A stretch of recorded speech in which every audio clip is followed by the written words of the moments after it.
কবিৰত্ন শ্ৰী শ্ৰী বৈকুণ্ঠনাথ ভাগৱত ভট্টাচাৰ্য ভট্টদেৱৰ ৩৮৮ সংখ্যক তিৰুভাৱ তিথি পৰিচালনা সমিতিৰ তৰফৰ পৰা অসমীয়া নৱবৰ্ষৰ শুভেচ্ছা জ্ঞাপন কৰিছোঁ। আজি আমি আপোনালোকলৈ ইয়ালৈ আমন্ত্ৰণ কৰি আনিছোঁ আমাৰ আগন্তুক তিথি মহোৎসৱ সম্পৰ্কে জনাৰ বাবে।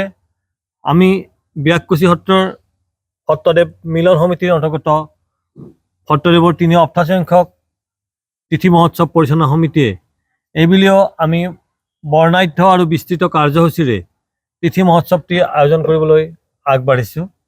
এই আগবঢ়াৰ ক্ষেত্ৰত অহা ৯ জানুৱাৰীৰ পৰা আমাৰ বিভিন্ন কাৰ্যসূচীৰে আমি 15 দিনৰ কাৰ্যসূচী ৰাখিছোঁ।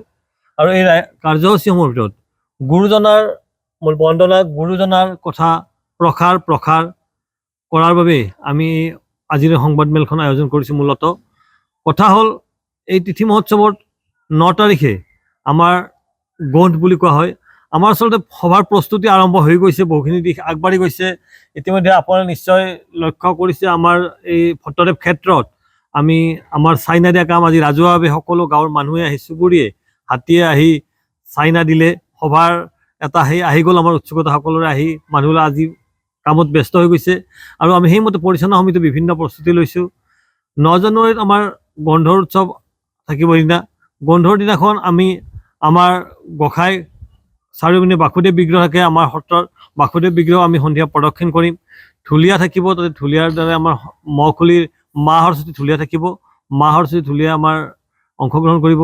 লগতে আমি এটা কাৰ্যসূচী ৰাখিছোঁ, অসমীয়াৰ হিয়াৰ আমঠু যুগজয়ী প্ৰাণৰ শিল্পী জুবিন গাৰ্গৰ শ্ৰদ্ধাঞ্জলি অনুষ্ঠান আমি গন্ধৰ দিনাখনে সন্ধিয়া 6 বজাত ৰাখিছোঁ। আৰু সিদিনাৰ কাৰ্যসূচীৰ পিছতে আমাৰ পৰৱৰ্তী কাৰ্যসূচী আমি লৈছোঁ। ৰাতিপুৱাই হ'ব আমাৰ গাঁৱলীয়া ভাষাত পুৱাৰাতীয়া গীত পৰিৱেশন। তাৰপিছতে হ'ব গোটেই গাঁও অঞ্চলতে, আমাৰ গোটেই গাঁওখনতে প্ৰভাত ফেৰী অনুষ্ঠান হ'ব। প্ৰভাত ফেৰী অনুষ্ঠানৰ পিছত আমাৰ ৰাতিপুৱা 8 বজাৰ পৰা ভাগৱত শোভাযাত্ৰা আৰম্ভ হ'ব। গোটেই ভাগৱতখন লৈ আমাৰ গাঁৱৰ পৰা সকলোৱে, আমাৰ আয়তীসকল, বিভিন্ন নাম পাৰ্টি, বিভিন্ন সাংস্কৃতিক গোষ্ঠী, আমাৰ সকলোৱে সহযোগ কৰি আমি গোটেই গাঁওখন ভাগৱত পাঠ কৰাম। আৰু এই গুৰুৰ তিথিৰ দিনাখন গুৰুৰ বংশৰ যিসকল ব্যক্তিয়ে তেওঁলোকৰ নিজ গৃহত গুৰুজনাৰ নামত শ্ৰাদ্ধ কৰিব, তেওঁলোকে পিণ্ড প্ৰদান কৰিব। যিটো আমাৰ বৈদিক ৰীতিমতে পিণ্ড প্ৰদান কৰা হয়, সেইখিনি তেওঁলোকৰ তাত হ'ব। আমাৰ নামঘৰত নাম প্ৰসংগ, গুৰু বন্দনাই হ'ব। ভাগৱত শোভাযাত্ৰা অহাৰ লগে লগে আমাৰ নাম প্ৰসংগ হৈ প্ৰসাদ বিতৰণ কাৰ্যসূচী হ'ব। আৰু তাৰ লগতে যিহেতুকে সিদিনাখন অসম সাহিত্য সভাই 2015 চনত ঘোষণা কৰিছে গদ্য সাহিত্যৰ দিৱস। গুৰুজনাৰ তিথিৰ দিনাখনে গদ্য সাহিত্যৰ দিৱসটো আয়োজন কৰিছে। আৰু সেই দিনাখন আমি আমাৰ ইয়াতো গুৰুজনাক স্মৰণ কৰি এখন সোঁৱৰণী সভা আহ্বান কৰিছোঁ। আমি সোঁৱৰণী সভাৰ বাবে বিশেষ আমন্ত্ৰণ কৰিছোঁ আমাৰ শ্ৰদ্ধাৰ ৰাষ্ট্ৰপতি পদকপ্ৰাপ্ত বিশিষ্ট সাহিত্যিক ডক্টৰ দেৱেন চন্দ্ৰ দাস ডাঙৰীয়া, যাক সুদামা বুলি জানে। তাৰপিছত আমি আমন্ত্ৰণ কৰিছোঁ ভৱানীপুৰ আঞ্চলিক মহাবিদ্যালয়ৰ অৱসৰপ্ৰাপ্ত অধ্যাপক শ্ৰী খনীন তালুকদাৰ ডাঙৰীয়াক, পাটবাউসী সত্ৰৰ সত্ৰাধিকাৰ শ্ৰীযুত ভাস্কৰজ্যোতি গোস্বামী ডাঙৰীয়াক আমি আমন্ত্ৰণ কৰিছোঁ। আৰু আমি আমন্ত্ৰণ কৰি থৈছোঁ, তেখেতে আমাক যদিও নিশ্চিত দিব পৰা নাই, অসম ভাৰতীয় জনতা পাৰ্টীৰ সভাপতি শ্ৰদ্ধাৰ দিলীপ শইকীয়া ডাঙৰীয়াকো তেখেত নিশ্চিত হোৱা নাই যে আহিব পাৰিব নোৱাৰে, তেওঁ কনফাৰ্মেশ্যন দিয়া নাই। আমি আমন্ত্ৰণ কৰিছোঁ। গতিকে সোঁৱৰণী সভাৰ লগে লগে তাৰপিছত আমাৰ বিভিন্ন ঢুলীয়া থাকিব অনুষ্ঠান। এই ঢুলীয়া অনুষ্ঠানৰ লগে লগে আমাৰ নাট হ'ব। আমাৰ যিটো আমাৰ গাঁৱলীয়া ভাষাত কৈছোঁ খোলা নাটক, এই যাত্ৰাবাৰ্তি নাটক আমাৰ হ'ব। এতিয়া প্ৰথম দিনাই আমাৰ ব্যাকুচিৰ দৈপায়ন গোষ্ঠীয়ে নাট প্ৰদৰ্শন কৰিব। আৰু তাৰ পৰৱৰ্তী লগে লগে পৰৱৰ্তী দিনত অসমৰ ভ্ৰাম্যমাণ জগতৰ নাম থকা নাট্য দল ৰাজতিলক থিয়েটাৰে নাট প্ৰদৰ্শন কৰিব দিনা। আৰু আমি এই সভা মহোৎসৱৰ লগত সংগতি ৰাখি বিভিন্ন ধৰণৰ আমি প্ৰতিযোগিতা ৰাখিছোঁ।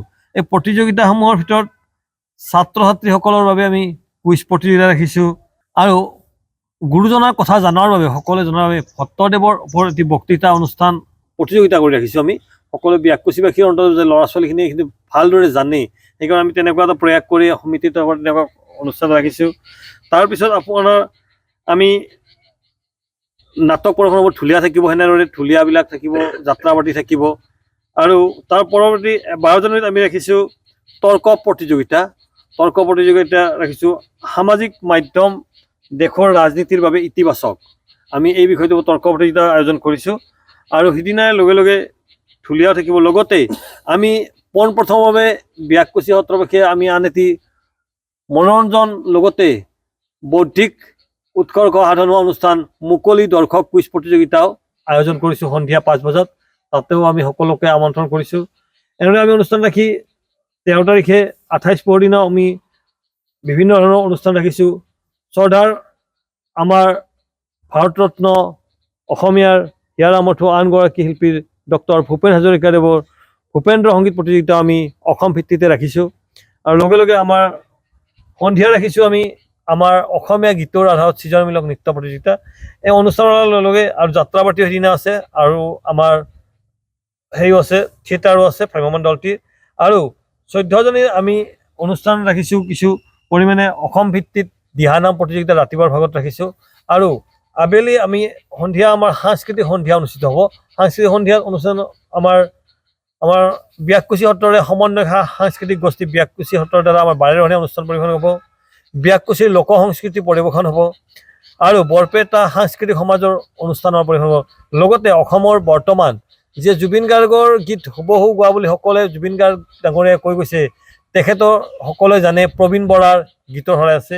এনেদৰে বিভিন্ন অনুষ্ঠান ৰাখি আমি অনুষ্ঠানবিলাক ৰাখিছোঁ। আৰু শেষত আমাৰ 15 জানুৱাৰীৰ দিনা আমাৰ 1 মাঘ 15 জানুৱাৰীৰ দিনা আমি আমাৰ অনুষ্ঠান সামৰণি হ'ব। আৰু সামৰণি নামেৰে আমি অনুষ্ঠান পৰিৱেশন কৰি আমাৰ এই বিস্তৃত কাৰ্যসূচীবিলাক আমি এনেদৰে কৰিছোঁ। আৰু আশা ৰাখিছোঁ আপোনালোকৰ এই অনুষ্ঠানবিলাক সহায় সহযোগ পাম।